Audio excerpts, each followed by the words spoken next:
大家好，我係嚟自香港大學嘅 Albert，我而家就啱啱喺呢個 BBA Law 嘅 degree 度畢咗業。咁而呢個暑假呢，我就有機會參加咗早苗 GCE 嘅實習計劃。呢個實習計劃咧就令我有機會去到上海嗰度當地實習啦，亦都參與咗喺個當地嘅唔少嘅活動，例如去了解當地城市嘅文化。咁我嘅分享呢，主要會從兩個方面去講嘅。首先呢，我就想分享咗喺當地嘅實習計劃嘅經歷先。咁我當時咧就被安排咗去呢個金道律師事務所嘅公司嘅業務部嗰度咧去做實習生。咁而由於咧我本身嘅 BBA Law 嘅呢個背景咧，咁所以我本身一直都係好想參與一啲例如同金融同法律有關嘅工作。咁所以呢個崗位咧就好令我就主要就能夠係參與到呢個公司業務部入面嘅工作啦，亦都能夠去無論係兩邊，無論係金融定係法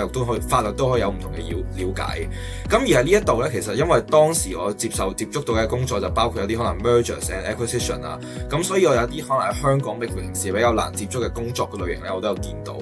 例如咧，當地嘅時候，啲律師又叫我做呢個盡職調查，咁內容咧就包括可能要去了解下嗰啲唔同公司嘅背景啊，亦都要同唔同嘅例如啲同唔係律師背景嘅人去打一啲交道，又或者去睇佢哋嘅諗法係點樣。咁所以呢一個經驗咧，我覺得對於我將來嘅工作咧，都係一個好難得嘅經驗嚟嘅。咁而另外就係除咗呢啲即係研究去嗰啲盡職調查之外咧，其實啲律師亦都有叫我去幫手做一啲 research。咁呢啲 research 咧好多時候都係有關可能大陸當地嘅法律啊，亦都要去了解呢啲唔同嘅背景咧先至識做。咁呢啲工作咧本身喺香港都係好難有機會接觸到嘅。咁所以呢啲我覺得係對於我嚟講係無論係對於我自己去多學識呢個 research 嘅一啲技能啊，又或者去了解大陸當地嘅法律咧，都係一個非常之獲益良多嘅經驗嚟。特別係對於將來可能香港嘅法律市場都會同內地越嚟越接觸得多，亦都會去交流得多嘅時候咧，咁我相信參加呢一類型嘅實習計劃咧，的確係會能夠令到自己去 equip 翻一啲相應嘅技能啊，亦都為將來做好準備。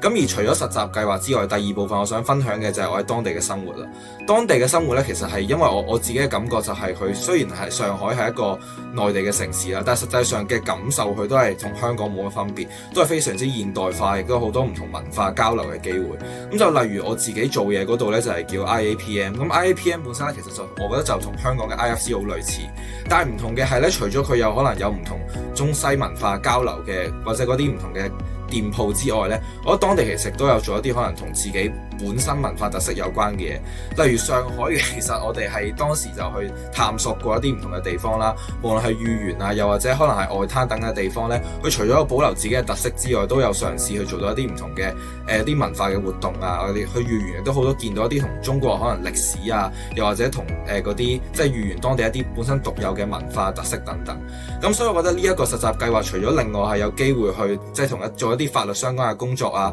學識我相關嘅技能之外咧，好重要一樣嘢都係令我認識到同埋了解到更加多上海呢個城市嘅文化。咁所以我都會推薦大家參加呢個計劃嘅。Thank you。